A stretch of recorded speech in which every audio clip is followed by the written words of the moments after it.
বিএনপির নাম ভাঙিয়ে যারা অপকর্ম করছে তাদের বিরুদ্ধে কঠোর ব্যবস্থা নেওয়ার হুঁশিয়ারি দিয়েছেন দলটির মহাসচিব মির্জা ফখরুল ইসলাম আলমগীর। তিনি জানান, এরই মধ্যে অভিযুক্ত ৫৭ নেতাকর্মীকে বহিষ্কার করা হয়েছে। দুপুরে গুলশানে এক ব্রিফিংয়ে মির্জা ফখরুল আওয়ামী লীগের নেতাকর্মীদের বিরুদ্ধে ঢালাওভাবে মামলা দেওয়ার সমালোচনাও করেন।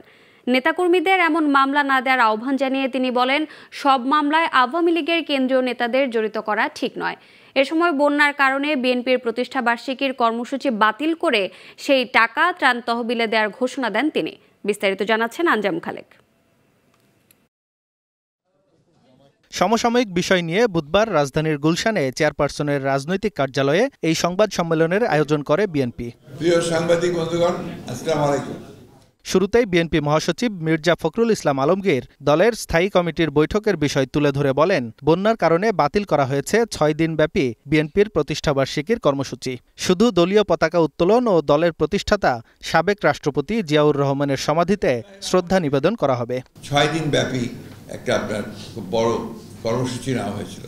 তো এই বন্যার কারণে কালকের সবাই সিদ্ধান্ত হয়েছে যে আমরা এই কর্মসূচিকে একেবারে এই মুহূর্তে বাতিল করে সেখানে যে অর্থ ব্যয় হওয়ার কথা ছিল সেই অর্থটা আমরা আমাদের ত্রাণ তহবিলে দিয়ে দেব।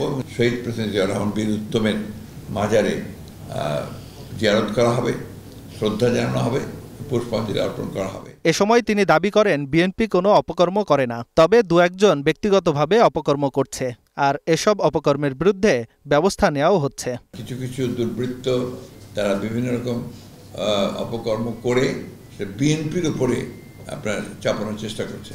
আমরা খুবই স্পষ্ট ভাষায় বলে দিতে চাই, যেটা আগেও বলেছি আবারও বলছি, যে কোনো রকম দুর্বৃত্তায়নের সঙ্গে বিএনপি বা বিএনপি অঙ্গ সংগঠনের নেতাকর্মীরা জড়িত নয়। প্রায় ৫৬-৫৭ জন নেতা যারা জড়িত ছিল কর্মী, তাদের বিরুদ্ধে কিন্তু সাংগঠনিক ব্যবস্থা নেওয়া হয়েছে, তাদেরকে দল থেকে বহিষ্কার করা হয়েছে।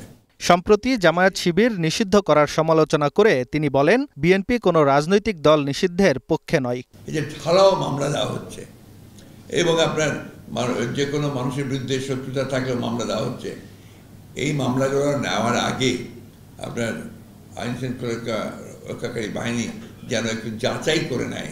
আপনার আমার সংবিধান গণতন্ত্রের মূল লক্ষ্য হচ্ছে আপনার যে কোনো ব্যক্তির যে কোনো অধিকার রয়েছে সংগঠন করবার, শুধু স্বাধীনতা সার্বভৌমত্বের পক্ষে থাকতে হবে। এটা তো কিন্তু স্বাধীনতা সার্বভৌমত্বের পক্ষে থাকতে হবে। খাগড়াছড়িতে সারা দেশের আওয়ামী লীগ নেতাকর্মীদের নামে মামলা দেওয়ার সমালোচনাও করেন মির্জা ফখরুল। আঞ্জাম খালেক, গ্লোবাল টেলিভিশন, ঢাকা।